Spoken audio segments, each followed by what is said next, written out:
No problem.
everyone who's standing in the black, please come and sit down.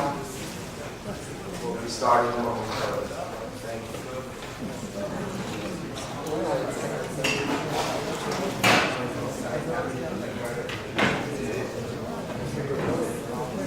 Brochim Hagoyim. Welcome to Tzivos Hashem headquarters. The truth is that Tzivos headquarters is really across the street, 77 Eastern Parkway. And I guess this is the closest extension you can get. Actually, the mail used to go to 77. That's the real address. And it's very special to be here. This is an amazing, amazing time for Tzivos Hashem. I don't know if you're all aware, but this Chol Sukkos will be entering Shnas Argoyim. This is the 40th year since the Rebbe recruited the children into Tzivos Hashem. I was just a young child when Tzivos Hashem started, 6 years old. But that year, it was the first time in my life that I came from England, where I lived, to the Chanukah Tavshin Aleph, just 2 months after Tzivos Hashem was launched. And when I came, I was very lucky, even though this was really the end of the Yechidus Pratis. I was very lucky to have had a private Yechidus with the Rebbe. For many years, I had no idea what happened in my Yechidus. Actually, in fact, I had begged my father so many times to tell me what happened, because I did remember one thing, that after the Yechidus, I went down with my father to the shul, the main shul, and I remember him writing down the notes of what happened in the Yechidus. That's all I remember. And I kept on asking him, where are those notes? And he could never find them. Just a few years ago, after we had relaunched the Chidan, and the first year we had 45 Chayalim that came, and we asked the Chayalim, we had a really good time, please bring a friend. And the next year, the Chayalim took it really seriously, and we had 229. 229 Chayalim that came to the Chidan the next year. And it was just incredible, the growth. And I had no idea where the money would come from, or where the staff would come from to be able to manage. I remember it was the night before the girls had arrived from Chidan, and I turned to my house, a beautiful picture of the Rebbe giving me $1. I put my shop, I just looked at the picture of the Rebbe, and I said to the Rebbe, so many people have incredible stories, how they lost $1, and then somehow they got it back. I had $32 of the Rebbe that I carried in my wallet with me wherever I went. And one day by a gas station, I was holding my wallet in my hand, and somebody came over to me in broad daylight, grabbed my wallet, and ran off. I was left with nothing. And I looked at the picture of the Rebbe, and I said to the Rebbe, it was literally 24 hours a day. It was incredible how much work was going into this. I need some kind of sign that this is going to be okay. $1 out of 32, $1 I should get back. Anyway, that night, must have been, I'm not sure what time it was that I fell asleep on the couch, but I know it was 2 o'clock in the morning when I woke up. And I looked at my phone, and I had a WhatsApp from my father. And that night, he found the notes of my Yechidus. The Rebbe asked me in Yechidus if I was in Tzivos Hashem. I was proud because my mother had started to do Tzivos Hashem in England to say that I was. But then the Rebbe asked me, do you have any badges, any stripes? It was 2 months after the Rebbe started Tzivos Hashem, and I said no. And the Rebbe told me, you'll go up in rank. Well, they say that your first Yechidus really sets the tone for the rest of your life. I never knew that for so many years being involved in Tzivos Hashem, but that was my first Yechidus. But then the Rebbe continued and he said to me, gave me $2, and he says, this is for your family that do incredible work in spreading Yiddishkeit and Chassidus. And I said, thank you, and the Rebbe said, you're welcome.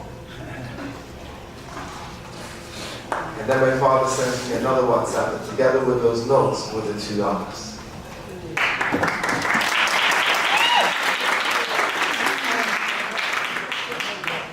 I've always felt very lucky and privileged to work here in Tzivos Hashem.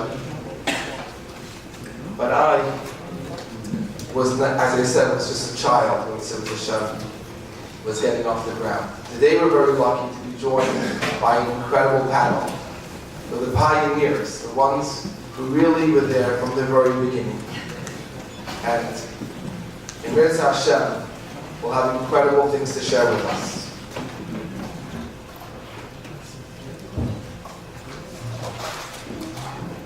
I would like to welcome, first of all, our panel.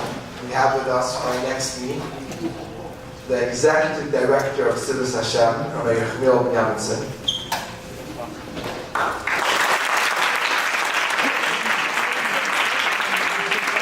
Your history deserves much more than that.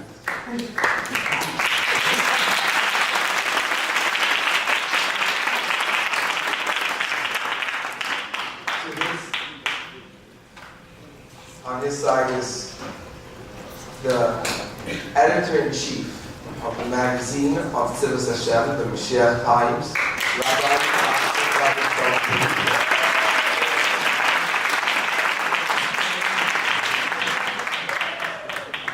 Then we have with us Rabbi Katzman, who you will hear soon, was a very big pillar in establishing the army that the Rebbe made Tzivos Hashem.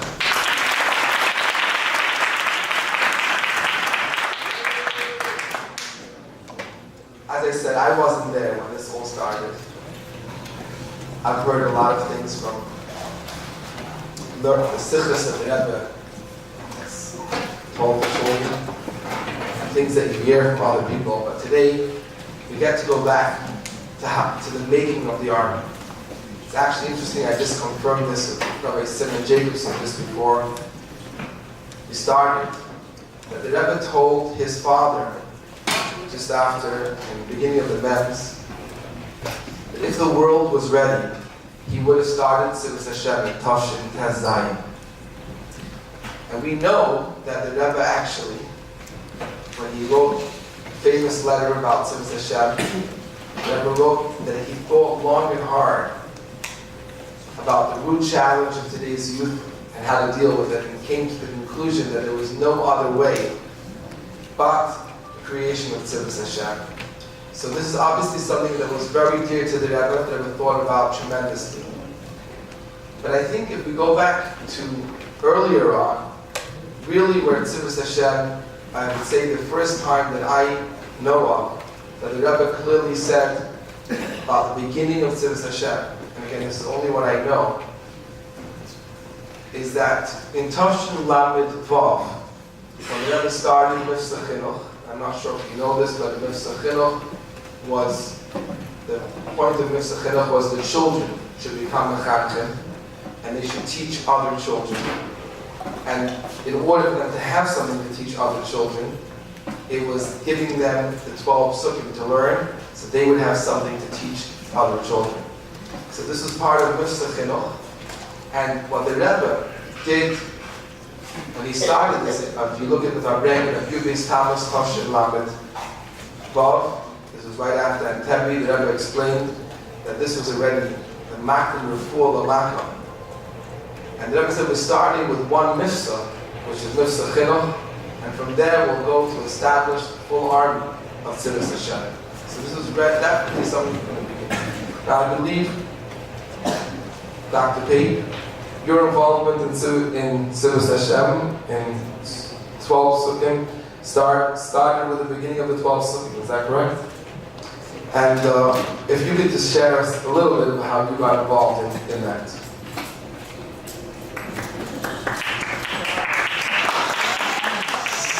If I can be so full, I think it would be more appropriate if you're out here to talk about how Tzivos Hashem got started at this point. And then I and there's still more personal things after that. Thank you for passing the microphone. In less than a week, since Hashem is going to celebrate 39 years of being the mightiest army in the world. And I'm not just saying that facetiously, but the idea of Tzivos Hashem, I think it's very important for you to understand, is not a physical army. It's a spiritual army. It's an army that the Rebbe started to be able to bring Mashiach. In fact, I just saw recently on the first brochure that was given into the Rebbe, it said, we want to bring Mashiach today. And the Rebbe's handwriting, he crossed out the word today, and he said now. And that was the sisma of what the Rebbe wanted to do with Tzivos Hashem, is that we should bring Mashiach now, immediately. Not today, that's too late. Now. And there are many, many stories how we see how Tzivos Hashem is a spiritual army and not a physical army. But just to mention a few, there were people who went past the Rebbe for dollars or yichidis, and they just had a baby, and the Rebbe asked if the child is in Tzivos Hashem. And the person answered, just born, they don't have a name yet. And the Rebbe said, and this is how you read from the Rebbe, immediately when a child is born, boy or girl, they should be registered in Tzivos Hashem, and then later you can add in the name. So that each child has to be immediately signed up in this very, very special army. And you could think to yourself, the child should really join when they're 5, 6, 7 years old. That's when the child understands what Tzivos Hashem is all about. But that's not what the Rebbe had in mind. The Rebbe had in mind that every single child, when they're born, they are to become members of Tzivos Hashem. And another very interesting story to show you the ruchniistic part of Tzivos Hashem, and that is that one night, in the early years, I think it was in Tafshin Mem Beis, I was at home, it was about 11 o'clock at night, and I got a phone call from Rabbi Chadakov himself. And he said to me, he wants to know who's in charge of the database of all the children in Tzivos Hashem. I said to him, well, we have a database, it's in the office. But this was before we had computers. So every name on the Tzivos Hashem list had their own card, flash card, right? Also in the envelope. We had file cabinets, and we had tens of thousands of cards. And every child had the name on it. And whenever they would get points, we would put it onto the card. It was a whole system that we had created. And Rabbi Chadakov said to me, there was a child who just had a very serious car accident. And the parents contacted the Rebbe immediately to ask for a bracha. And the Rebbe said that you should immediately raise the rank of the child in Tzivos Hashem, and this will help in the child having a refuah shlema b'karev. So Rabbi Chadakov asked me to go and to immediately find the name of the child and advance that child's rank so that child should have a refuah shlema. So here we see by these two stories that Tzivos Hashem, when the Rebbe started it 39 years ago, the purpose was to go ahead and spiritually fight the Yetzer Hara, fight all the evil that's around us, and prepare mamish to bring Mashiach. As we know, the Rebbe now, and as we know, the Rebbe spoke many, many times, that the children are the ones who are able to go ahead and give strength to the Jewish people. And so this is something that I hope you'll take with you. It's been mentioned to me that a lot of people are very shvach these days when it comes to registering their children in Tzivos Hashem. Kids are very, very excited about being in it, but if they're not registered, they don't know about it. And not only that, but to do the missions, because these are spiritually very, very important for the life of every single Jewish child, and not only that, for the whole Jewish nation. So this is where I would like to just begin. There's so many hayras that have been given to Tzivos Hashem over the years. There was never a time that we would give in a letter to the Rebbe with a question, that within the hour we did not get a reply. This is the Rebbe's army. And before I give it over to David Shalom, I just want to say one very, very cute story that I heard from an individual, a lady from England. This is Hagar, exactly. Mrs. Hagar, who happened to be very, very close with the Rebbetzin. And one time she came to me, she said, I have a story to tell you. I said, okay. Because I was just by Rebbetzin, and we were discussing many things, and then she said to me, how is Tzivos Hashem in England? And she said, it's very powerful. A lot of kids have joined from many, many different communities. In fact, Shimmy's parents were the ones in charge. Tzivos Hashem? It still is. In charge of Tzivos Hashem in London, in England, in the whole England. And as they were speaking, she says, and here in New York, she says, oh, here in New York, I hear it's very popular. I hear all around it's very popular. So the Rebbetzin said to Mrs. Hagar, no? So my husband had a good idea, didn't he?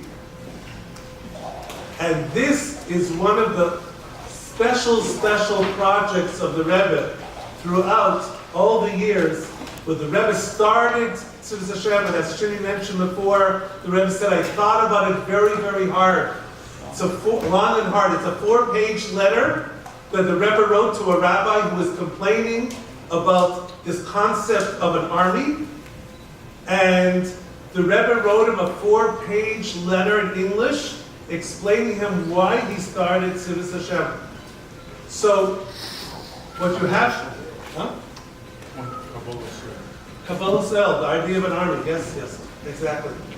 So the idea of Tzivos Hashem was started by the Rebbe, is continuing by the Rebbe, is a spiritual way of taking over the world, Mashiach now, and it's everybody's responsibility to go ahead and to get every child to be registered, every child to do the missions, and through that we're sure that we will be able to accomplish Mashiach now. Now I'll give you over to Shalom and then to Yassel.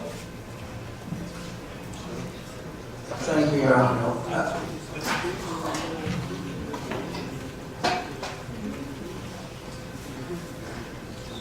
Yerachmiel was chosen by the principles of Tzivos Chabad. So that's what they used to do things. The Rebbe wanted a new campaign. So David Raskin would take upon himself to do it, and would take a couple of younger wife from Koila, and we felt were very capable.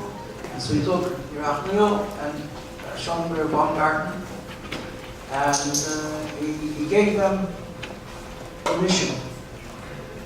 Other things that they undertook didn't last, but this one did, because it was clear that the Rebbe was putting tremendous oychus into it. Every Farbrengen would speak about it, and every shaliach had to send in names, and if he wasn't sending in names, the Rebbe would know and see that he's not doing anything. So the names came pouring in. There were 50, 60,000 names, right? At first.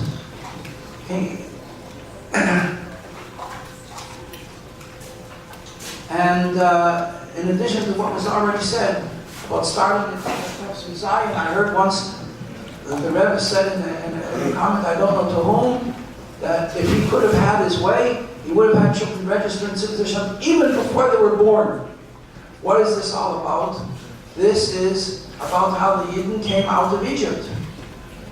Because Tzivos Hashem was in Egypt with the children who were miraculously being saved in Egypt, when their mothers would go out into the fields and have children, and when the children would grow up, they would come back and replenish the workforce.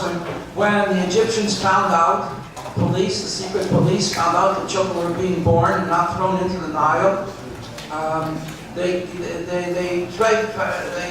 followed them. They found them being born in the fields. So they came with plows to destroy the children. The children weren't there. The earth opened up. The Medrash says the earth opened up and swallowed the children.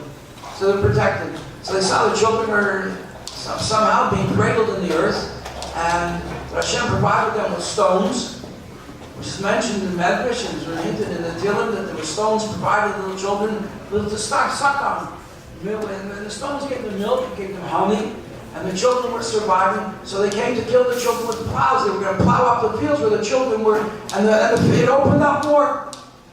And then they had whole areas underground where the children were able to live and grow up, and then they returned to their families. And the Rebbe mentioned hundreds of times about the children of Egypt. These were the children at the Red Sea who said, if any of you have Hebrew-speaking families, you know that the first word a child says is Zeh. That's what he wants, Zeh. So when a child says Zeh, so the Chachamim say, Zeh means Mara be'etzbai, v'ayim Zeh. A child points with his finger and says Zeh. So they say in the Shir Shal Yom, Zeh Keli Manveyu, that the Chachamim said, these are the children. And why did they say Zeh? Because they knew what Hashem looked like, because He took care of them in Egypt. So the whole concept of Tzivos Hashem is a continuation of the Geula that took place in the first Geula, because the ultimate Geula is going to Kimei Tzeisachem Eretz Mitzrayim Arenu deploys.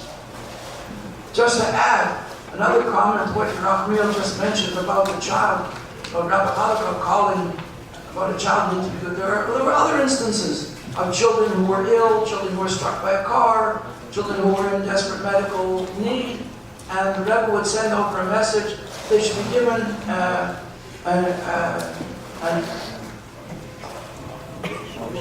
not an elevation. Come on, guys. A promotion.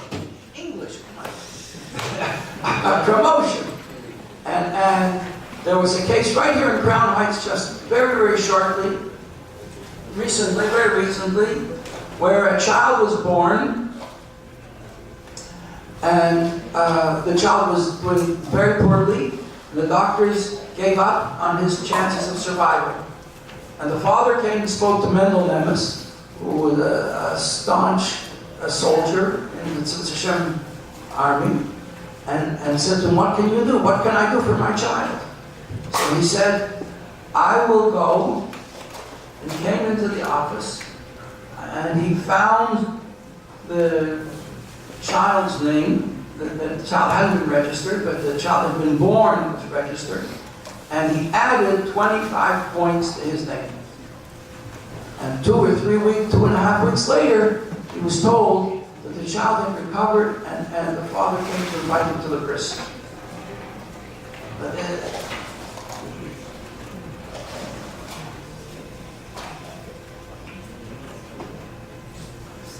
and also to the story about Mrs. Hagar, I would also add that Zalman Jaffe wrote in one of his journals, well, Tishra by the Rebbe, my encounter with the Lubavitcher Rebbe, And he wrote there that they were like been biased by the Rebbe. They would visit the Rebbe on every single visit.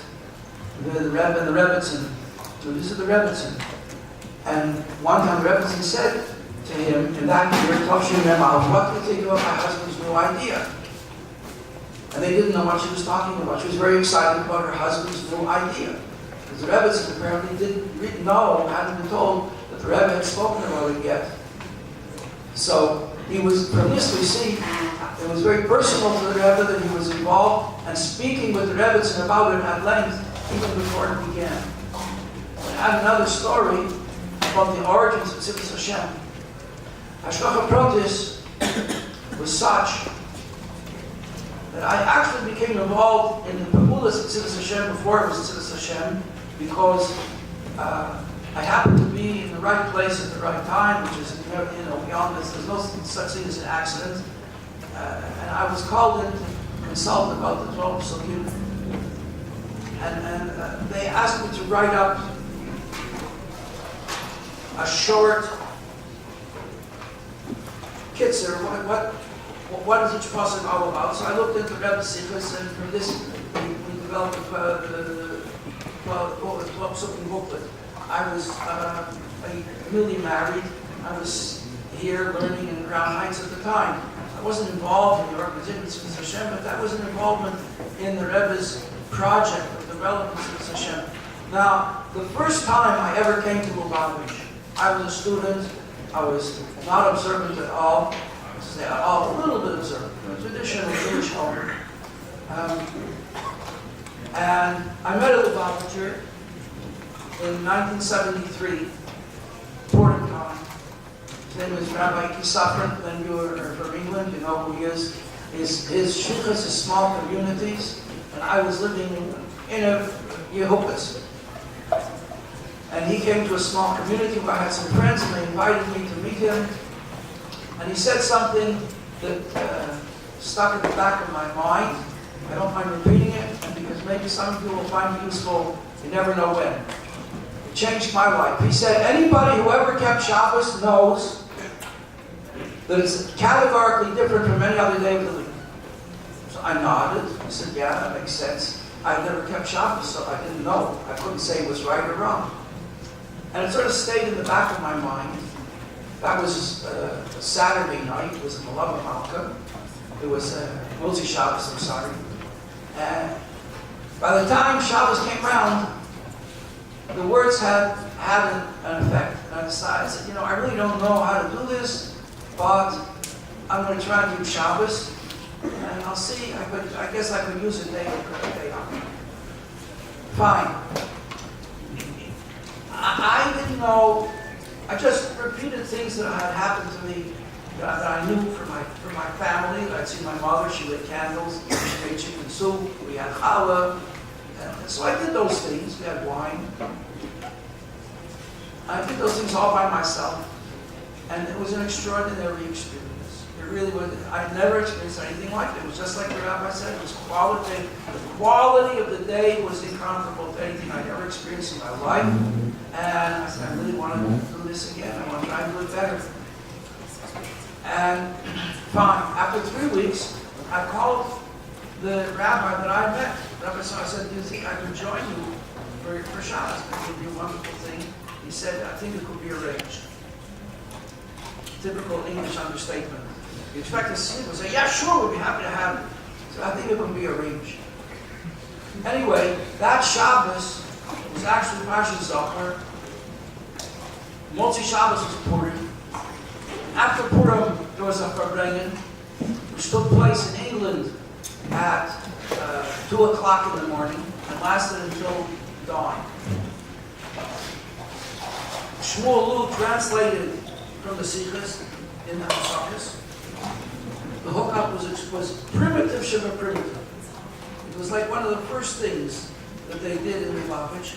Anyway, I didn't understand too much of what the Rebbe said, but just listening to the Rebbe and hearing the summaries, I was aware that the whole structure, I could follow the structure of what the Rebbe was saying over these 6 hours, or 4 hours, and I knew the Rebbe had to be reckoned with.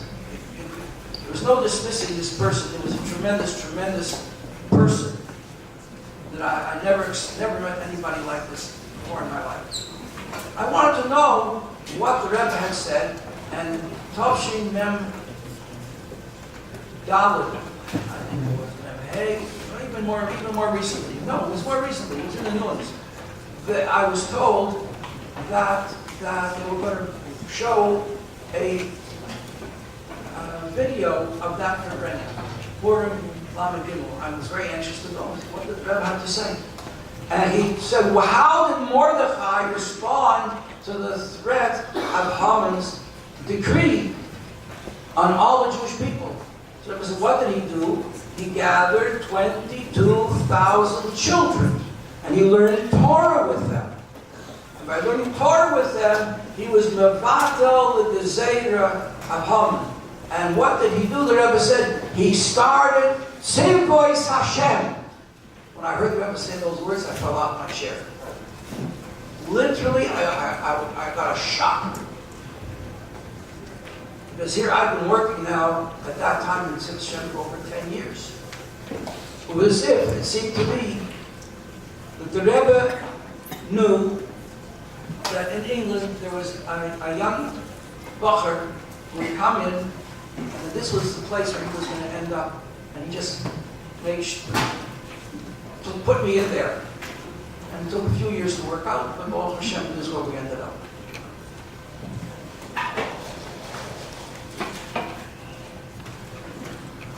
I don't know exactly what my role there is. I've been out at Tzivos Hashem for 30 years.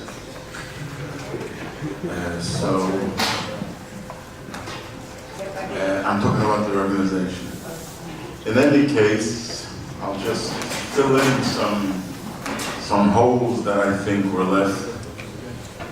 First of all, the letter that was mentioned here, I would appeal to the powers to be.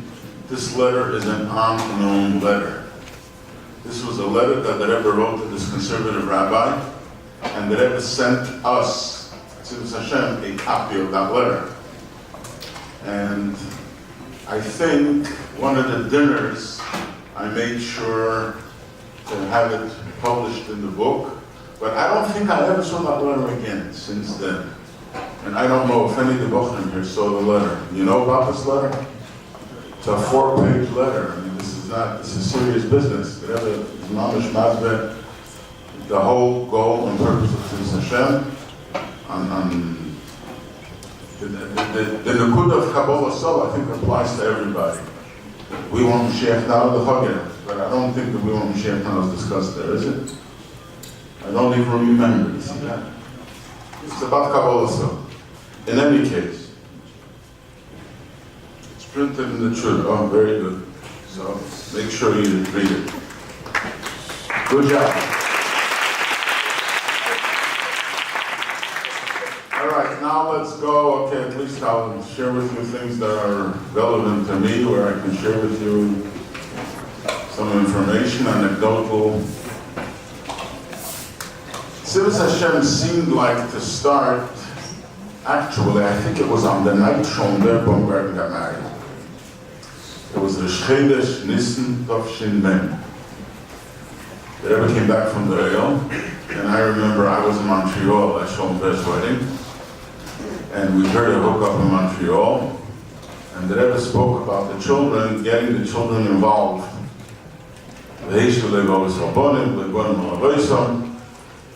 And that started a campaign, what was called then the Matzah Ball Contest.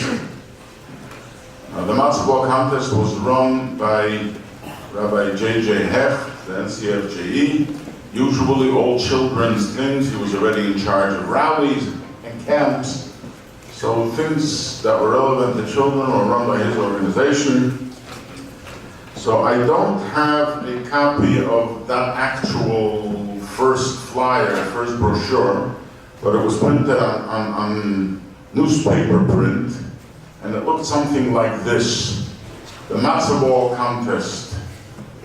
And the Bochum then organized a whole campaign, I believe, from the Yugelite. I think Rafi Tenenhaus was involved. which Rajcik? Yossi Rajcik, and Mendel Klarski. And they started this campaign. They published, I don't know, tens of thousands of these flyers, and we went to supermarkets, and it was Wallbaums. It was one of them that we convinced them. They allowed us to put stands in every store where people can pick up these brochures, and we promised them prizes, and people filled out the forms, and that brought in tens of thousands of names.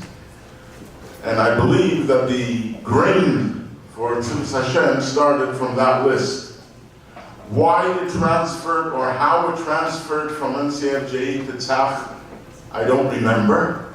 But at one point the Rebbe said it should go to Tzach and not, in other words, once Tzivos Hashem was established, it was transferred over to Tzach.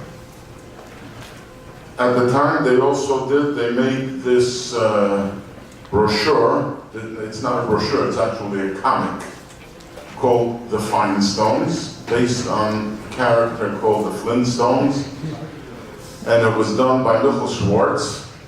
Michael Schwartz happened to be the Rebbe's artist from the 40s. He was a bocher in yeshiva in Bedford. He said his hasmoda in Tzivos and Rishonim that took him to art.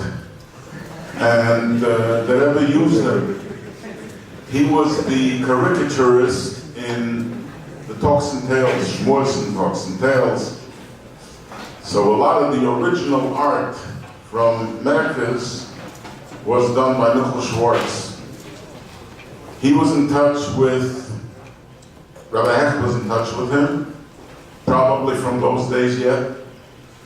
And he was commissioned to do the logo of Tzivos Hashem. And there's a whole story about the logo, which probably Rabbi Binyaminson and Dr. Pape have the files to tell you exactly what the whole Halach was. But he created the logo,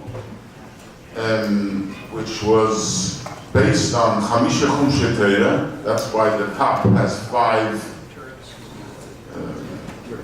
like a chema, which the Rebbe later explained that the chema was the Teira. And then he wanted to make Yom V'Layla. So he made, the top half was like a sun, the bottom half was a moon with stars. And that went into the Rebbe, and the Rebbe made a comment to the effect that the top, which had the sun, looked like the Japanese flag, and therefore it was corrected, and the Shemesh, V'Yorech, Yechovim were taken out, and you have the red and the blue to represent Yom V'Layla. That was the design of the logo. At a later date, when I got involved, well, I was involved in the beginning, but we were a bunch of bochrim, so it was like, it was me and Yossi Shemtev from Tucson and Yossi Kahana from Jacksonville, from Omar Shlema, and the married guy was Shon Berbaumgarten. We were the quattro of those days. We were the quads. Whenever we did not have Smachin Tumul, we were there. Now later, when they needed somebody stable to run the place, that's when Yachmur Binyaminson was brought in to stabilize it. In any case, we were involved, and somehow, I don't know, I had an idea for creativity. I was always looking for things being creative. And being that I heard from Michael Schwartz said something very interesting. He said that when he was the Rebbe's artist in Talks and Tales with Rebbe Women, he was 17 years old.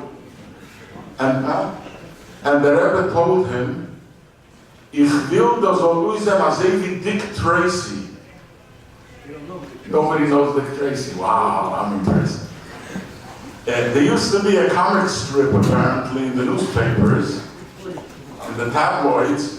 It used to be called Dick Tracy, small one-liners. And the Rebbe said, I want you to create such a comic strip in Talks and Tales. Ich will so lösen als Dick Tracy. So from this I understood that the Rebbe is looking for creativity. Guys, get to work. To explain, Dick Tracy was a detective, and he had something that was like science fiction. He had a two-way wristwatch that you could talk to somebody on your wristwatch. Okay, I learned something.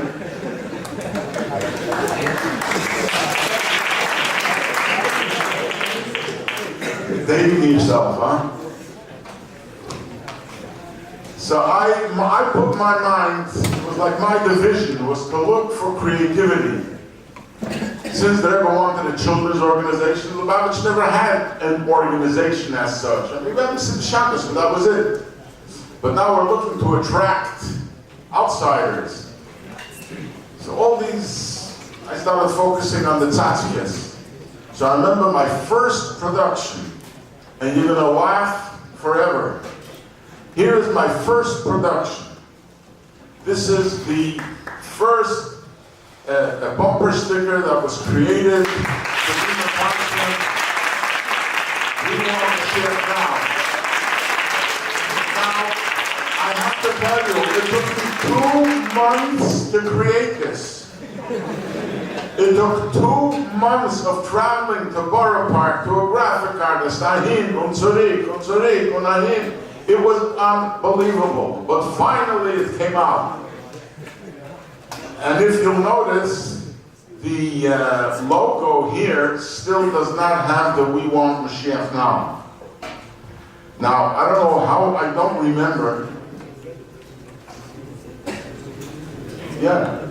Obviously, everything that was produced had to be shown to the Rebbe, was shown to the Rebbe, and many times we were mechaven, and many times we were not. The Rebbe rejected some things, but this the Rebbe accepted, and this became like the logo and the slogan.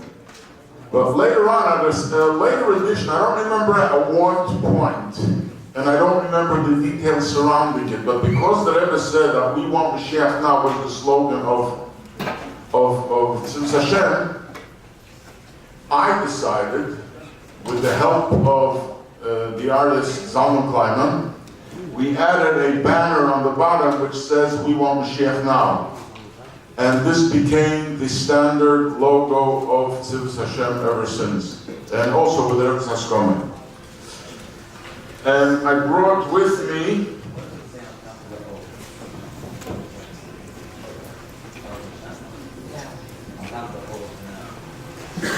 oh no, that's just the price sticker. How much? 50 cents. This is how much we sold the bumper stickers for. No, actually, there's no Baruch Hashem on this.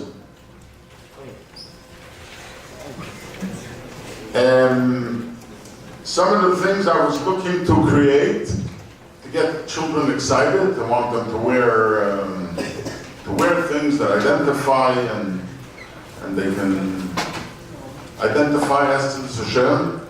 So I brought with me 2 things which I thought would be of interest. One thing is a pushka that I designed. I was not the artist, but it was my design, since the Rebbe encouraged tzedakah by children.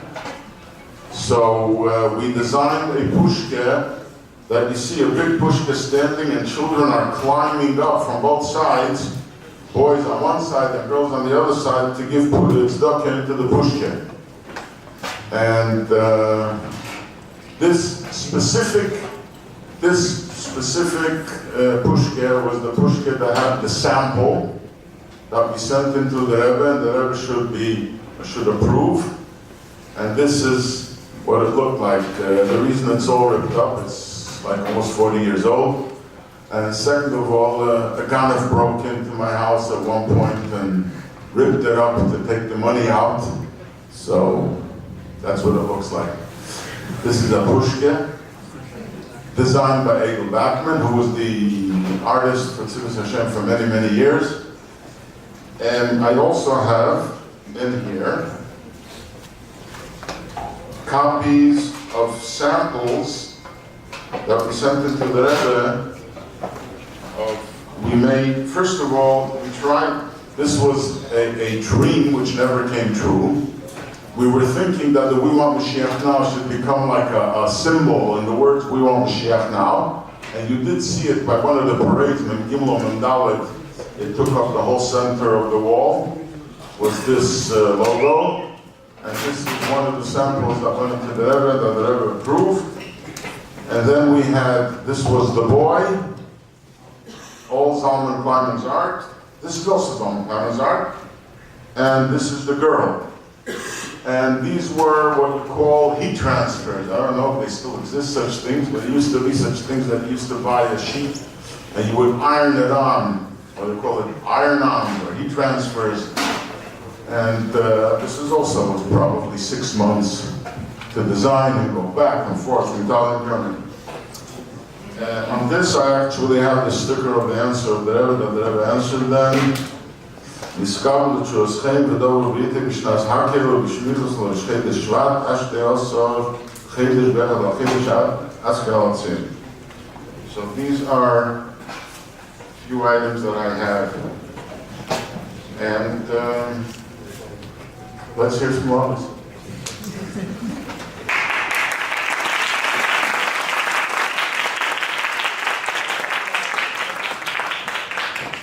As you can see, we really have a very phenomenal group of people that have been involved with Tzivos Hashem from day one. I just want to bring out a few points I think that are very, very relevant. Number one, Rabbi Yassel was very involved with the boy and the girl, as you see. But if you look at all the emblems that we have now of the boy and girl, it's different. Yassel, could you show them the emblem again? Boy and girl? Yeah. One day we get Heirah from the Rebbe. This was given in, and the Rebbe said, what makes them shows that they are members of Tzivos Hashem? What is so special about them? And we racked our brains. What could we do to change this? And at that time we had an artist called Norman Nodell. And he did, if you ever saw the books that we have, Labels for Label, etc. He was that artist. He passed away, but he was a Friar Yid, but a very environment neshama. Listen to this story. And we called them up and we said, the Rebbe wants we should show that the boy and girl have something ruchnis, that they're Tzivos Hashem. What can we do? We went back and forth and back, and we couldn't figure out what to do. And it bothered us a lot. All of a sudden, one morning he calls me up, he says, Rachmiel, I had a dream last night. I said, you had a dream last night? What's that? He had a dream. Yeah. He said, I had a dream that the Rebbe came to me, and he wants, and this is a guy who's entirely fried, he wants that the boy should hold a sefer, and the girl should hold a candlestick. I said, really? Okay. To say so, I came to 770, and I have the answer upstairs in my office. Binyamin Klein's looking for me. It's too small, but... Binyamin Klein is looking for me. I said, Binyamin, what's wrong? He says, I got an answer for you. I said, I didn't write in anything. He says, no, the Rebbe asked you about the boy and the girl. I have an answer. And the Rebbe said, you should put that the boy should hold a sefer and the girl should hold a candlestick. So, if you look at all of these boys and girls in the Mashiach times, etc., they're always holding those two items. That is how we show that these kids are members of Tzivos Hashem. I also want to bring out another very interesting point. Everybody at the beginning thought that Tzivos Hashem would be another organization like many other maistis that are around for a half year, a year. I'm not mentioning any other names. And there were 3 Farbrengens in Tafshin Mem Aleph.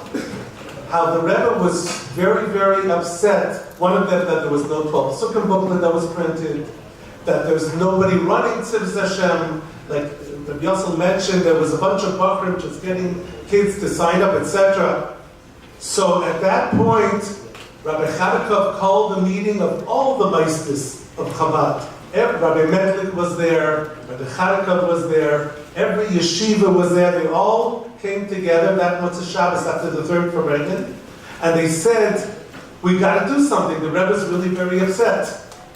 And they said this has to be a joint project for all the meisters together to be able to do what the Rebbe wants, especially meisters chinuch, like Shiva, Beshrifka, etc. Everybody was there. There was a group of, I think, about 20 people. And at that meeting, they said, we have to hire somebody. And that's where my name came up, that I had just been the director of Olatar Day Camp. But I remember that them speaking to me, and won't go into all the pratim, but they said, your money, you don't have to worry about, and the maisid, we're going to give you whatever you need, and don't worry, we have to do this for the Rebbe. And finally, I said, okay, I'm going to write it to the Rebbe, and the Rebbe gave me a bracha, and it lasted, the meisters helping me out for a full month. And that's where it ended.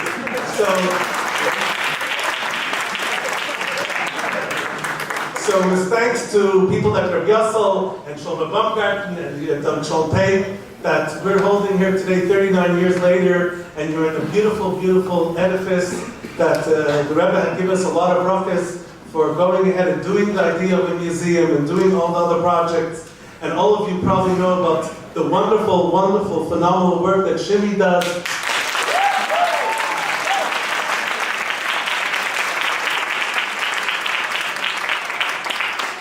Both with highlights Tzivos Hashem and the Chidon mitzvahs, which has taken the learning of Rambam to another level entirely. And it's only thanks to these individuals that we are the success that we are today. And no one in our furthest minds would have thought that 39 years later, Tzivos Hashem would be this Welt organization with hundreds of thousands of children around the world, and with all these kids from all walks of life and all languages doing so much. And this is really, really the bracha of the Rebbe. There's no other way to explain it, how we're able to be so successful and touch the hearts of all these children. Shimi. Wow. I must tell you that I actually am very grateful to all of you who are joining me today, because I'm hearing things for the first time today that I've never heard before. It's really special.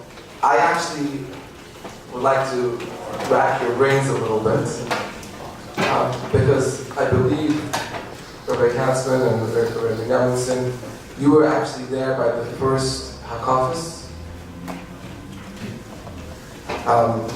We heard about this, but you were there, and I understand that the first night, and then especially the second night, it was just an incredible experience. And you know that Cholomei Sukkos, this is the 40th year, so the Rebbe gave out the letter about Tzivos Hashem, not the letter we were talking about before, but the letter to officially start Tzivos Hashem.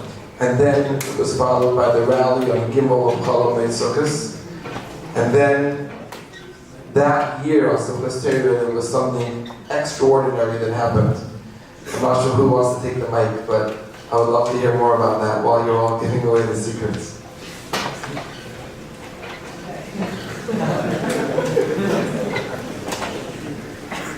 Usually it's the reporters or observers from the outside that record events a lot better. I was in the center of all of it, so it was a little different. It's hard for me to recall exact details, but I'll give you a general overview.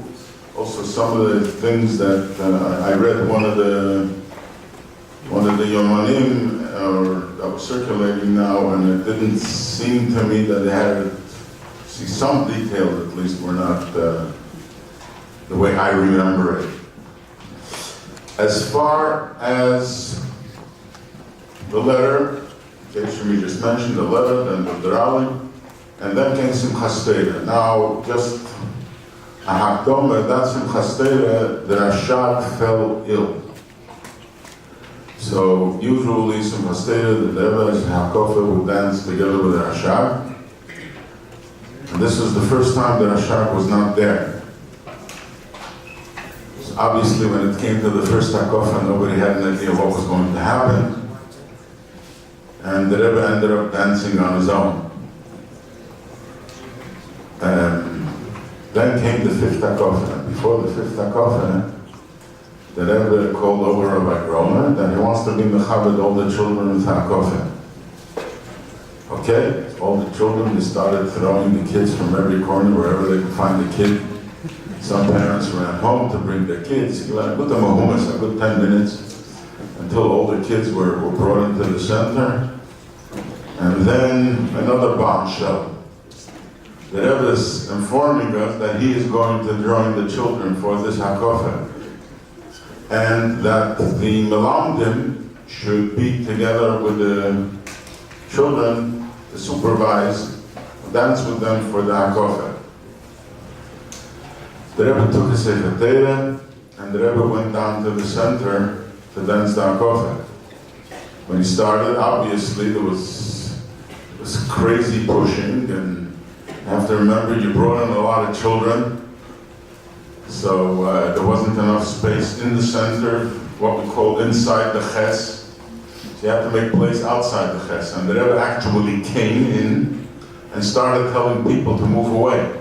He was the Vadam Sada. And he literally told people to move away to make place for the children. Many people, he asked them, "What's to do? To be Samalamed?" Like, it was like very strong. You don't belong here? Out. I was, as one of those who was involved, Kavyochel, with these kinds of things, so I ended up staying. But, so that's why some things I may have not seen. The Rebbe did not, I was not chased away by the Rebbe, so I was there. And the Rebbe started walking around amongst the children. He was walking, he made a HaKofen all around, so there's a big ches. So the Rebbe was like inching in between the children, and they were like moving a little and then giving the Rebbe a foot, a half a foot, and this is how the Rebbe progressed. And he made a full circle. And obviously he was, the way that Rebbe used to encourage singing when he had that koffer were a few ways. One way is he held Sefer Torah in one hand, and with the other hand, he swung his hand to encourage the singing. Sometimes he would grab the Sefer Torah with both hands and use the Sefer Torah and swing with both hands to encourage the singing, and the Rebbe would go to each direction.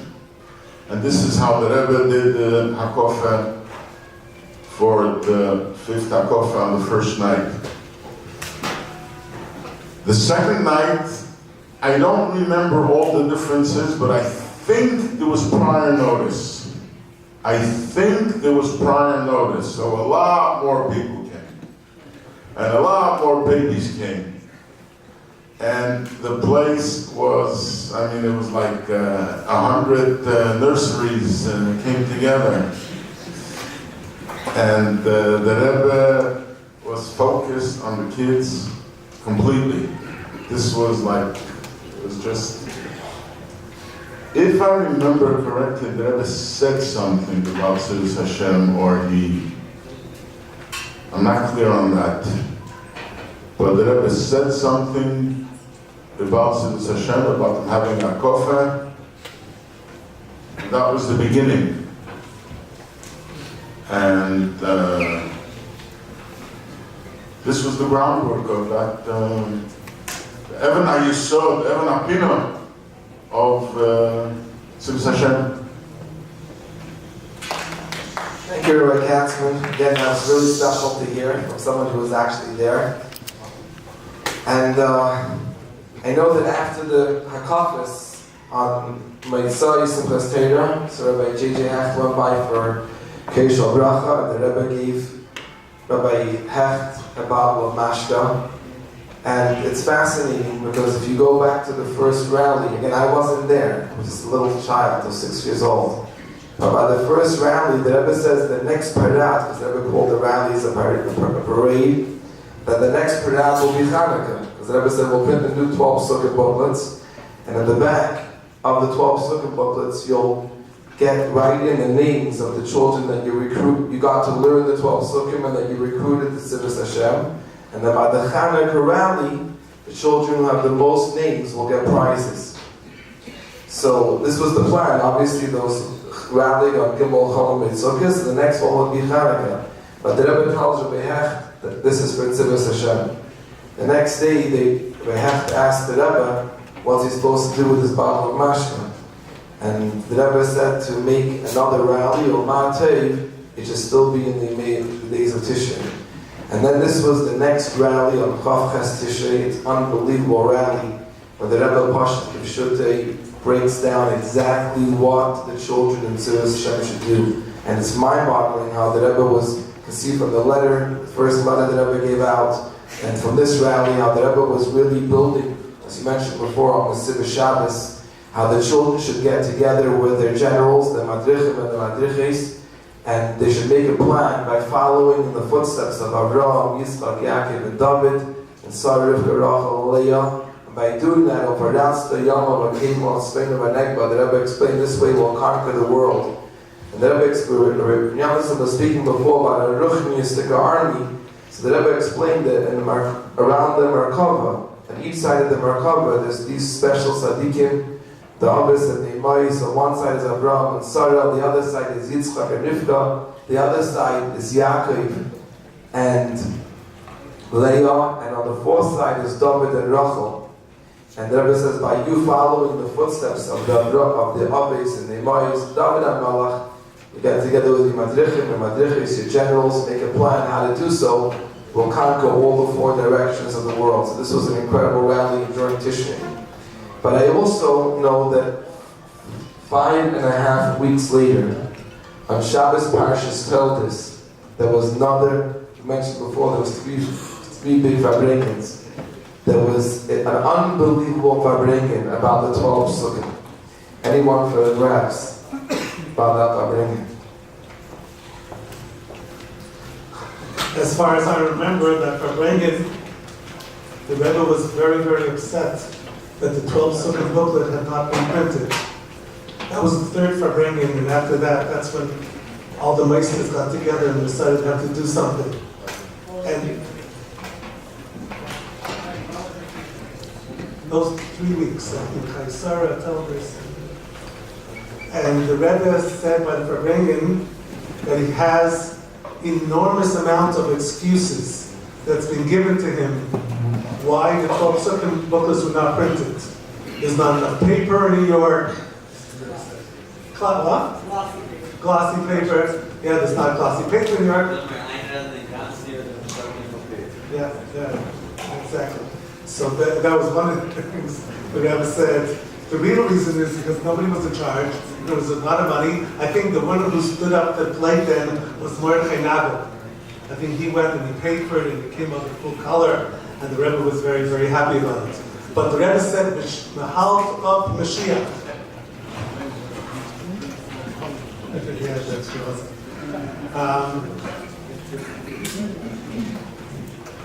Mahal of Mashiach. That's what those were the Lashonis of the Rebbe. He also just mentioned, see, today, people don't understand what we're talking about when you're doing four-color booklets. In those times was something that was unheard of. You don't print in 4 colors. To print a 4-color booklet, you had to go to a special company that does color separations. You probably don't know what I'm talking about.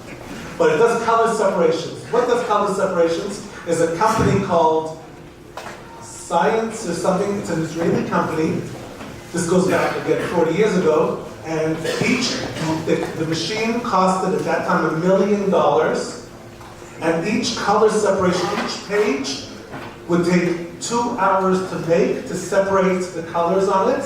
And it would cost $1,000 a page. So if you did a 12 Sukkim booklet, just the color separations were something like $11,000 or $12,000. We not have a printing. Most printers did not have color printers. So they had to put it through the machine 4 times. So such a thing was a very, very expensive, hard to do project. the Shalom was in charge of our printing, so he knows, and the Yassel with his items. It was a very, very complicated project to go ahead and do something colored. Now I'm going to tell you a story which I think you'll really enjoy, and that is right before Hanukkah, Toshin Mem Dalet, the Rebbe was speaking about the Indian of Hashem Oretz Ulay, and Hareini Mekabel La Mitzvah Sasei Shovat Lerech Ach Tzadikim, that everybody should have those psukim in their siddur. Now when they open it up, it should be a sticker or something that they can read. Yeah. So now what happened? There was a rally on Hanukkah. So the day before the rally, Rabbi Groner calls us up and says the Rebbe would like to give out this sticker by the rally. And you talk about one day. One day, this is a different generation. And we said it's not possible to go ahead and to print. We need probably 5,000 stickers in one day. He says, not only that, the Rebbe wants it in full color. How are we going to do it in full color? So I think, so you can follow around that. We were thinking. Yeah. So we were all up all night, and thank God there was right across the street, there was Bad Lafotzes Sichis and Zalman Chanem, who was very, very helpful to us all the years. And Yassel's uncle, is his uncle, so for sure he was going to help us. So Jacobson, and so what happened was we went to Manhattan, and I think Yassel, you were the one who went. No, we found a place on Empire and Nostrand. That sold the stickers. It was no. I'm talking the stickers. We actually printed it. Oh, yeah? The stickers we got to have. Yeah. So we said Separation here. Right. We had to find a place where it sells these stickers, and we had the sheets. I think we went to 4 places to get all their stickers that they had. And finally, we got all the stickers that they had. We went ahead and we printed it both by the Bad and by this place, and we printed it in 2 colors. Now, how are you going to make it 4 colors? How are you going to make it 4 colors? So I don't remember who came up with the phenomenal idea, but Yassel Katzman had made stickers. And these stickers we used to sell to the kids. So what we did was, we stuck the sticker onto the sticker. So it became full color. So that was the only way possible to go ahead and to make this. And of course, as you can see, it says Hashem Oretz Ulay. It says Ach Tzadikim Harei Mekabel. And I remember still, the rally had started. We didn't have the stickers done yet. We had a whole crew putting it together. I was running upstairs and downstairs, bringing to Label Groner a pack of a time to give to the Rebbe. And finally, he got everything. We got it done. The Rebbe gave it out to all the kids. All the kids have this.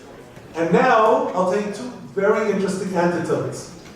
Number 1 is, after the Rebbe went back to his room, Rabbi Groner came out, and he called me over, he said, I want to just tell you what the Rebbe just told me now.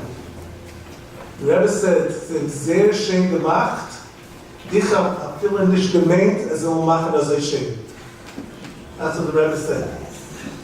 Then, in English, the Rebbe said they made it very beautiful, and I didn't even think they would be able to do such a good job. Now we'll tell you a very, very second story. There was a very, very special person living here in New York. His name was Leibel Bistritsky. And speaking about the rally, about the Hakafas, the Rebbe used to give Rabbi Bistritsky his siddur when he went to Hakafas, because he did not want that the siddur should get destroyed. He went down from the bima, and all the bachrim went up the bima. So imagine if the Rebbe leaves the siddur on the bima, and he's going and dancing with the Sefer Torah, what's going to happen with the siddur? So he used to give it to him every year. Yeah? We're talking only about Simchas Torah by day. Simchas Torah by day, the Rebbe used to take the siddur with him when they made all 7 hakofas, or the 3.5 hakofas, then the Rebbe used to take the siddur with him. At night, he did not take the siddur with him. But by day, the Rebbe took the siddur with him, and to say the hakofas, and then when he finished, he would turn to Leibel Bistritsky, and it was a sing, like the Rebbe would send him with his towels, and Leibel with his towels, and the Rebbe would give. He would take it with both hands. So this was something very special for Leibel Bistritsky. So one year, this was the year after this happened, Leibel Bistritsky comes over and says, I'll tell you a secret, but if you tell anybody, I will never ever speak to you again. I said, okay. He says, the sticker that you made is stuck into the Rebbe's siddur. He's not talking to you again. He's not. That's right. So the Rebbe, he's also soldier to the Rebbe. The Rebbe took the sticker in the back, you can stick it on. The Rebbe stuck it into his siddur, and the Rebbe had it there all the years. And it was really a very big stus for us. And I just want to say one more thing. I don't think you realize how special Tzivos was to the Rebbe. There's a set of Sfarim, 6 volumes, that Leibel all time put together for us, of every sikha that the Rebbe spoke at the rallies. It's called the Rebbe Retze Kinder. It's a beautiful set that we're working on now, maybe make it in Hebrew and in English also. It compiles 80 Farbrengens and 250 sikhs that the Rebbe spoke to the children. In the history of the world, there was never a Rebbe or a tzaddik that spoke 80 sikhs, 80 Farbrengens, and 250 sikhs to children. Imagine how much time the Rebbe spent with the kids at Tzivos Hashem, and how special Tzivos Hashem was to the Rebbe, for the Rebbe to give up his precious moments for Tzivos Hashem, because this is what the Rebbe really wanted to accomplish with Tzivos Hashem, and that is to bring Mashiach now. There's one thing that I think has become more famous in Tzivos Hashem, but being that we're here and we're actually hearing it firsthand, I would like to ask if Rabbi David Schultenpeak would be able to share with us some of the incredible answers that the Rebbe gave. Literally, as Rabbi Yamson said, for everything that went into the Rebbe, there was incredible answers that came back. The Mashiach times had this unbelievable response from the Rebbe, and some of the minus are mind-blowing, and we would love to hear some of that from you. You want to hear from me, but they need to hear from you. Because today, the pu'ulas you are doing are not being talked about here, and I think that you should speak about the things that they do. So Rabbi Yamson has a lot of Kabbalah, so he's a great soldier, and he took the mic, but I'm going to give it back to you.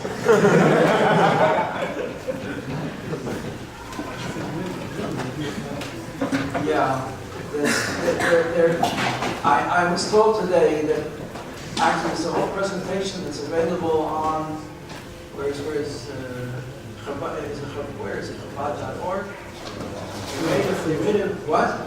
They made a video presentation that they asked me to do for the designers, because the Rebbe gave out general guidelines, and there's about 60 pictures, PDFs, and every one of them is a whole story, what lay behind it. Because if you can imagine, we didn't try to give in sloppy work to the Rebbe, we tried to give in finished products. But we would give in a rough sketch, and we would try our best to get it right.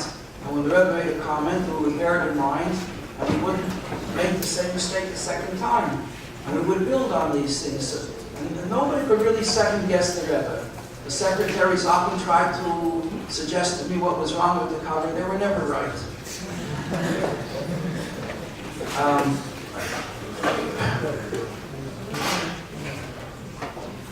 I just want to stop David Shalom for a second, because it's thanks to Rav David Raskin Olav Shalom that we got all these answers from the Rebbe.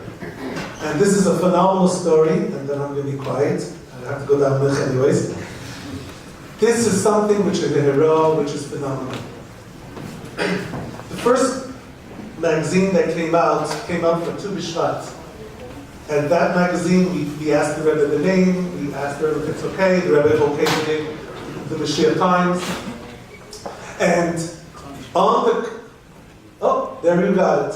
So that first magazine, we had written to the Rebbe that it should say, it says now, love your fellow Jew, but on the first one, on the first sample that I had shown to Rabbi Baskin and to the board that was looking over Tzivos Hashem, it said Avas Yisrael.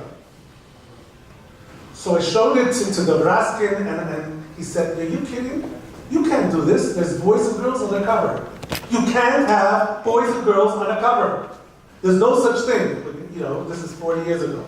I said, Rabbi Raskin, you understand that if we don't put boys and girls on the cover, either the boys won't read it or the girls won't read it. You have to have that. So we had a whole argument, and then he says, "You know what? Give it to the Rebbe." So I said, "Fine." I gave it to the Rebbe. This is the cover we want to do for Tu B'Shvat, and we're asking the Rebbe his haskama and whatever. So the Rebbe said it shouldn't say Avas Yisrael. It should say V'ahavta l'recha k'meicha, and he gave a check mark. No, fine. Nebraska said fine. Came Purim, and Purim we had a boy and a girl next to each other, dressed up in costumes. So again, I showed it to him, and he blew it up. Says last time it was the boys on top and girls at the bottom. A boy and a girl next to each other, chaz v'shalom. You're not printing it. Nothing doing it. We gave it in, and as all our answers, within 10 minutes it came up with a check mark. He didn't know what to say. Okay, next one was Pesach. At Pesach, the artist did not have enough room to make a boy and a girl. So he only made a picture of a boy. I showed it to Dr. Rasky, he says, "Now you're talking. This is what I want to see. Only a boy." Fine, we gave it in. An hour, 2 hours, 3 hours. Who was going to answer?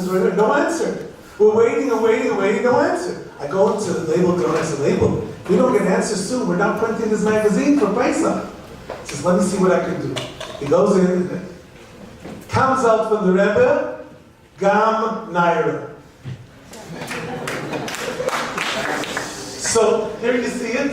The David Shalom will explain to you a little bit more. I just wanted to explain to you that how the Rebbe looked at things, and because of that, every cover we gave it to the Rebbe, and personally, I think the Rebbe used to have a good time.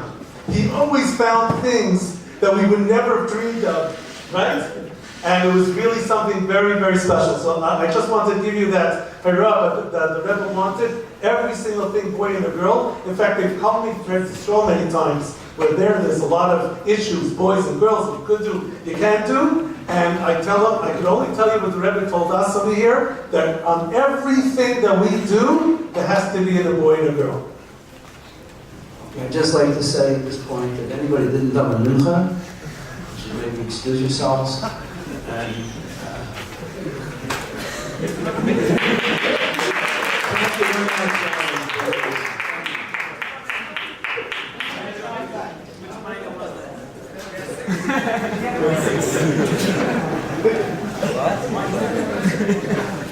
As for myself, I'm just going to mention a couple of ideas,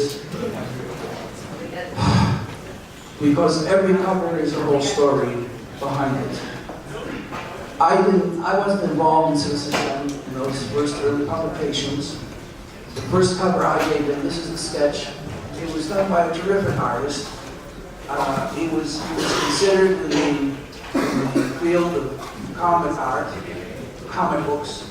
It was like the king of the artists. He eventually didn't work anymore. He had done all the major comic strips he had illustrated, and he started a school, which continues. His children continue the school to the present day. His name is Joe Kubert, and he started working for us. Again, it was one of the miracles that attending Tzivos Hashem.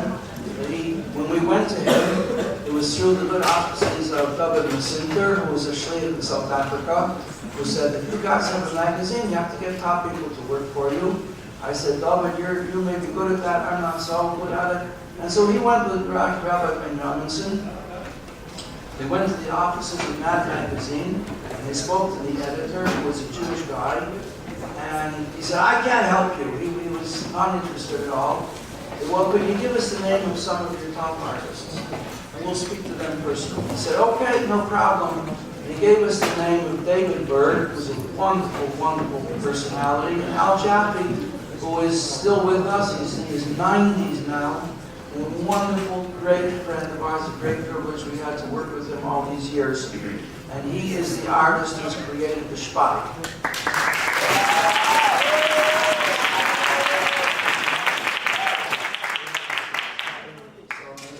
He said, if you want a comic book artist, you should go to Joe Kubert. Went to Joe Kubert, he said, no, I can't do it, I have no time. Impossible. And he sent us away. Then he called Dr. Achmiel afterwards, and he said, I have to speak to, I don't know exactly what he said, but he had a dream that his father came to him in a dream and said to him, Yosel, help Zeros. I don't know if that's proper Yiddish, that's what he said, that his father said. Help them out. And so he started working with us. At that point, we were trying to make a comic strip. Adel Bachman was illustrating it. I showed him the comic strip. It was very hard to write. It's very hard to write a script for a comic strip. It's not easy.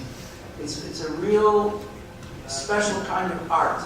Because the pictures have to tell one story, the text has to fill in the gaps. And you can't be redundant. You can't just say the same thing twice or it's not interesting. So I showed him with great pride our latest production. I said, what do you think about this? He said, I forget his words, what he said. He thought it was disgusting.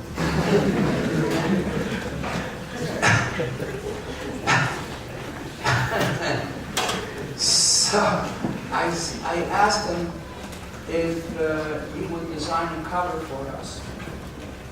And he did the first comic strip. That year. It's a great comic strip that he did.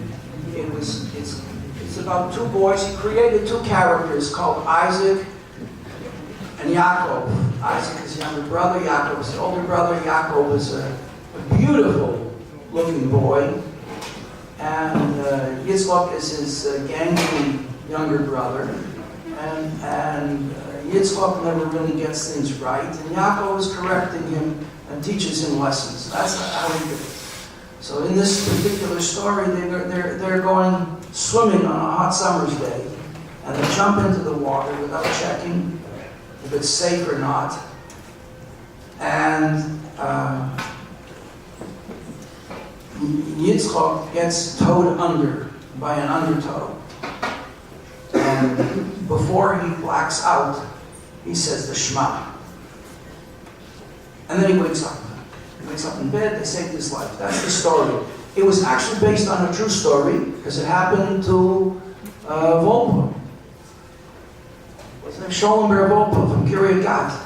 He was here in America trying to raise money, and he was in California, and he went to swim in a friend's swimming pool, and he started to drown. And his whole life passed before him. He thought, why did I go in this pool? What am I doing here? And what's going to be with my wife and my family? And he blacked out and he was saved. So I made that the basis of the story. He related to that. And he made the cartoon. He called it Tshuva, which we spoke a lot about it. We used to speak.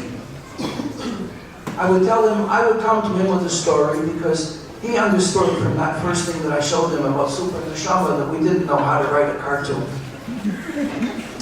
So I would just call him up and say, Joe, I've got a great idea for a cartoon story. And I would tell him the story. And he would attack me. He would tell me the story makes no sense. I would tell him a story from the Talmud. The story makes no sense. And I would have to defend the story. And to defend the story, I would bring another story to explain the difficulty he's having with this story. And then maybe I'd have to tell him a third story. These conversations would go on for an hour or 2 hours for every story. And they were very stimulating. And in the end, he'd say, okay, just send me a copy of a short review of our conversation and I'll make a cartoon. Leave it up to me. So it would take me about 2 days to write up the whole conversation. You know, if you say in an hour, it takes many, many hours to write down what you said. And then he would send back a cartoon. I could never tell which part of our conversation would strike his fancy and which he would illustrate. And we had many arguments until after 6 years of doing this, he said, David, I can't continue any longer. I have too many other obligations, and this is it. A dear friend of mine passed away, and I've had to take over his work. He was illustrating booklets for the American Army, teaching soldiers how to use their weapons. And he had to produce these things on a monthly basis and to run his school. Couldn't do it anymore. He says, you know, I don't do comic books anymore, and the work that I did for you in the last several years is more work than I've done for anybody in the last 10, 20 years. A few years ago, I can't remember now how many years ago, I think it was in the Tzivos, I called him up again. I said, Joe, I'd like you to work, to consider doing another cartoon for us. He says, you know, David, I have no time. Can't do it. I said, when you need something done, you always go to the busiest person. They're the only ones who squeeze things into time. People who have lots of time never get anything done. He says, I know, but I really can't. I really mean it. He said, why don't you recirculate some of the work, the original work we did? I said, because people want to see new things. He says, yeah, but it's 20 years already. They didn't see it. There's a whole new generation that didn't see the work. I said, yeah, but nowadays people want color. The original work was all in black and white. He says, the black and white has more color in it than the things that they do in color nowadays. Because he was a master of how to use black and white. He says, go with the original. So I said, okay. You always win. I never won an argument with you yet, and you beat me again. I'll go back to your first cartoon, which was about Tshuva. Rosh Hashanah is coming up, and I'll run that. And it was printed. And I got a press copy. And the day I got the press copy, his family called me. He just passed away.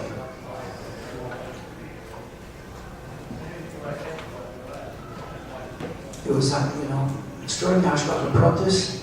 I took the copy with me to the Levaya, and you know how things are at these kind of Levayas, where they do the ceremony and then everybody leaves, and the Goyim come and fill in the earth. I said, the Goyim aren't going to fill in the earth on this one. And we stayed, and a few people were encouraged when they saw that I was doing all the shoveling, so the other people shoveled, and the family was very overwhelmed at the irony, which means the Hashgacha protest, that the first cartoon he did came out, and it was very apt. It couldn't have been more appropriate that the child says, the last words the child says, Shema Yisrael, Hashem Elokeinu, Hashem Echad.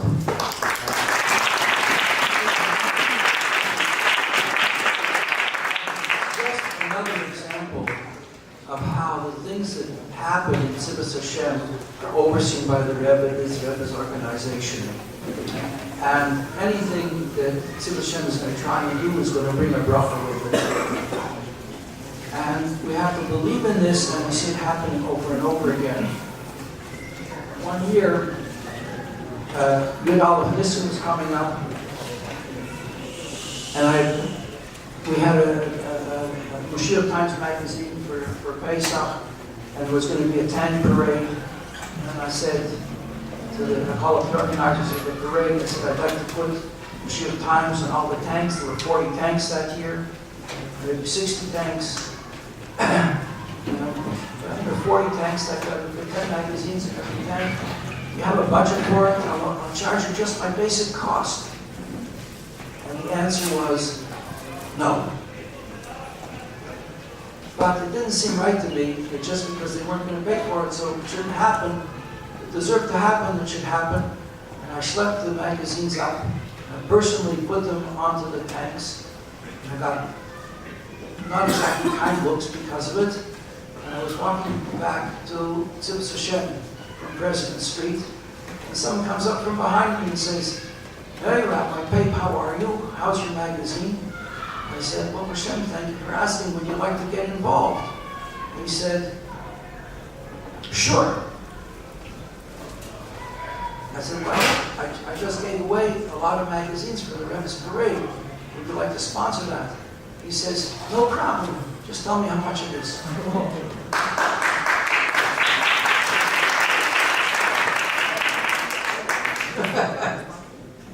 And I'm sure Shimmy has a lot more stories like that because he does things on a much bigger scale. What? Tell us about the covers? Okay. One thing you have to know. Okay, so you learn it. You have to have. So this is the first cover. This is designed by the same artist, Joe Kubert. And here, show it. Show it back. There we go. There we go. And the idea was a kid is coming home from camp at the end of summer, and he's got, you see that it's summer. He's coming in with all the things he had at camp. But his room is telling a different story. His room is telling him that it's Elul, and Tishrei is coming, and you're going to have to knuckle down and start learning Torah. And it was the contrast between these two feelings that I want to bring out in the cover. And this was Joe Kubert's design. It went into the Rebbe. I was told, Abel Bachman warned me. She said, "You can't just have a boy. So the Rebbe was going to want a girl." But I thought, where can a girl go in a picture like this? You see, try and second think to them. So what was the answer? Tzara, Naira, Karen Aharis. You need to have a girl separated in a different side of the picture. So every cover after that, you would have a boy and a girl would be on one side of the picture, and the boy would be on the other side of the picture, and not exactly on the other side, but there would be a hecker between them. A bottle of something, or a table, or an adult, or a plant. There would always be a separation between them. This became a general rule in everything that we published, every picture of boys and girls. Just a personal thought. Why is it that the Rebbe insisted on a girl? Like the said, because the readers are girls. You have to take them into account. Well, how come in all the religious magazines you never see women? And you never see girls? Because they're over bas mitzvah. So the Shem is under bas mitzvah. Maybe that may be permissible, but the Rebbe never said that. Just to mention that the Shalom said that the person who drew this is a person, Joe Kubert. Joe Kubert was a Jew that lived in New Jersey that had the Joe Kubert School of Comic Art. He was one of the artists of Superman. He was one of the artists of Batman. Well, all of them. G.I. Joe. Whatever. Sergeant Rock. You know of him. Anyways, what I want to bring out is, I don't know if Shol knows the story, but there's a younger man, Shliach in South Africa. His name is David Mesinter. Yes. And David Mesinter was able to get into places that nobody else was able to get into. And one time he said, "Rachmiel, come, we're going to go down to Joe Kubert's office in New Jersey." So that's the site? Oh, Al Feldstein. Okay. That's Al Feldstein. You probably all know Al Feldstein, right? You know who Al Feldstein is? Really? You ever heard of Mad Magazine? He was an editor of Mad Magazine. Anyways, he sent us, this whole thing, he sent us to Joe Kubert. We came to Joe Kubert, And we said we have a magazine. If the Lubavitcher Rebbe wants it to come out beautiful, please go ahead and start doing some artwork for us. He says, what, are you kidding? I'm so busy, I'm doing Superman, I'm doing Batman, I'm doing all that. I'm going to take my time to do your work.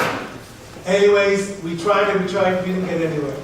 So we came back to Crown Heights, and we were a bit disappointed. And 2 days later, Joe Kubert called me up. He says, Rabbi, I don't know how to tell you this, but last night my mother came to me in a dream. And I've never, what? He says, I never had my mother come to me in a dream. And she said to me in Yiddish, Yasale, help say our nice. Those were his words. Those not his words. Yasale, help them out. He says, I don't know what kind of connections you have up there, but okay. And he started doing a 2-page spread for us for many, many years. And as you just see, everything that we feel was all connected with the Rebbe, with the miracles. But he said to us until, as long as he was able to, he gave away his time. And if we would have to pay for the 2 pages he did for us, it would be thousands of dollars. And he just took a minimal amount of money from us, just so we should pay something. But he was a very, very good friend, and the Shalom dealt with him for many, many years. And Shalom, back to you. Thank you, you're out. Well, you were doubling me. Okay. Yeah. But it's okay, it happened to you, so you have the right to tell it again. In general, so this became a, let's turn now, let me see, to the cover for Shavuos. Cover for Shavuos. Take a look, number 14. Slide number 14. Who's running the show there? All right, before they do this, we did a brochure called the Imagine brochure. About imagine what it would be like, what's going to be like when Mashiach will come, and the children had to write an essay about this. And this was spearheaded by the Galia Shemko, which we well, who was just still a bocher, had not yet established the Shulchan office, and we got artists, top artists, to work on it, and we were going to publish full-color brochure, several pages, to the tune of 100,000 copies. Languages came later. But the first one was going to be 100,000 copies in English, and we gave the brochure into the Rebbe. Because we didn't want to take, we wanted the Rebbe's approval. The Rebbe gave up a very surprising answer. He said, be sure to have Baruch Hashem or B'siyata D'Shmaya on the cover. Well, it was there on the cover. So we didn't understand the Rebbe's answer, but that was what the Rebbe said. And then we went to press. We started printing it, and we stopped the press because we were printing so many thousands, 100,000 copies. We didn't want to take a chance. So we stopped the press, we took a press proof and brought it back to 770 and showed it to the Rebbe. And the Rebbe said again the same answer. Baruch Hashem or B'siyata D'Shmaya on the cover. And it was there on the cover. And the Rebbe could see it was on the cover. The lesson that every one of you have to take is that pretty soon in your lives, you're going to be involved in Hafetzas HaKlal, and you're going to produce things that you should always remember how the Rebbe insisted, even when it didn't seem to make sense, he insisted to remember Baruch Hashem and B'siyata D'Shmaya on the cover. Another thing, the Rebbe was very, very didactic about every single detail.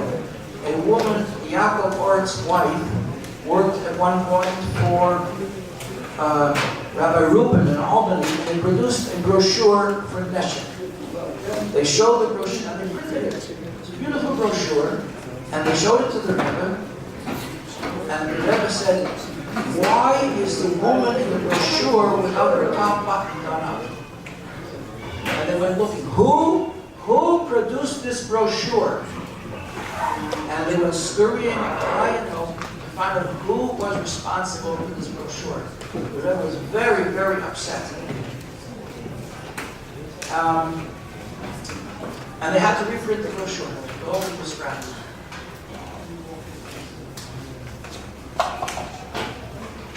Another thing to bear in mind, I think that's very, very interesting about the Rebbe's answers. Did you find that one there?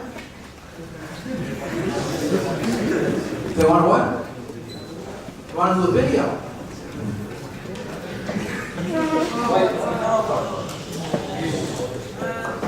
I understand there's a special video presentation tonight, which is a person mission. I spoke a lot before about that we all Mashiach now is the anthem of Tzivos Hashem, and how not we all Mashiach today, but we all Mashiach now. Before I go to the video, I just want to say that personally I've been working in Tzivos Hashem now for over 20 years. And I must tell you that from firsthand, I don't think there's a Moised in the world where there's such leadership to the point where not only you don't, unlike Rabbi Yamson was taken care of for the first month, it's now 20 years later, Baruch Hashem, I don't have to worry. And, but at the same time, an unbelievable amount of space to be able to take all the visions and dreams that you can have and bring them to Maestro Payal. Today, there, like Rabbi Yamson mentioned before, there is an unbelievable staff who literally are, it's unbelievable what's actually happening today. It's mind-boggling. But I do believe that with everything that's been accomplished in the last 39 years, we are still now in our infancy. I believe we're literally at a point where we're starting as a little baby, and I'm sure that Mirza Hashem, our Barim Shad, our Koyim, Inish, Adayt, the Rebbe, we should be zeichet to be Malei al Shlichus to Malui, which that is without any shadow of a doubt. We want Mashiach now, and we should be zeichet to take be now.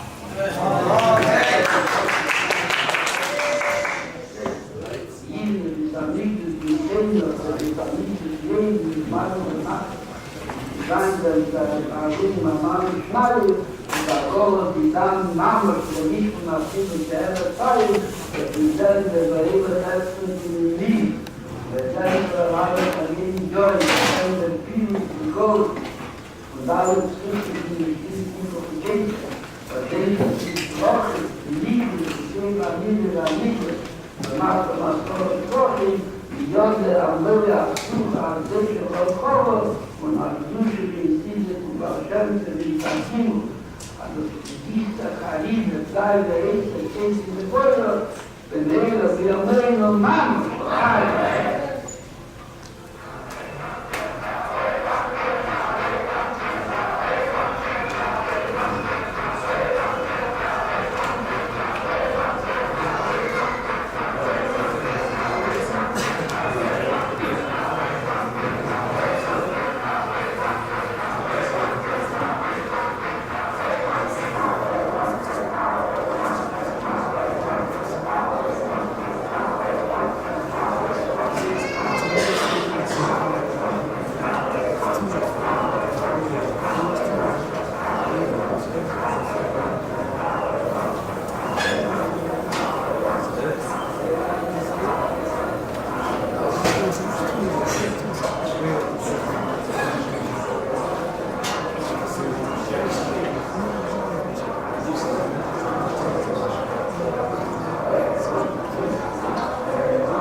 This is a special Madrigan. It was Dr. Eimer Tavshin Ben Vav, where they sang You Are Mashiach Now for over an hour and a half by the Rebbe. The video is not the full hour and a half, because the Rebbe's Minimum Maiden is now, and after the Rebbe's Minimum Maiden, by the entrance of the tent, the children will be given out over there. Shekayach again for all those who attended. I also want to point out that big Rabbi David Altine, who I mentioned before, put together the entire Rebbe's Kippur. He's going to join us today. Unfortunately, he wasn't feeling well. I want to wish him a refuah shalema. And Shekayach, the video is only for 5 more minutes. And Shekayach again for all those who came. And also Rabbi Shalom Rabban Martin, who was going to join us today. His flight was delayed, but we definitely want to mention him as the director of Tzivos Hashem, an incredible powerhouse. Stood by the guns inside all of these years, making Tzivos Hashem what it is.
Tremendous Shekayach to all the Bachar who arranged today's event. Of course, it's the only reason why it happened. And of course, a big Shekayach to all of you who attended both here and those who are watching online. May we Mitzvah Hashem's complete Ashlichus B'Kar Mamish. And a 3, 2, 1 motion.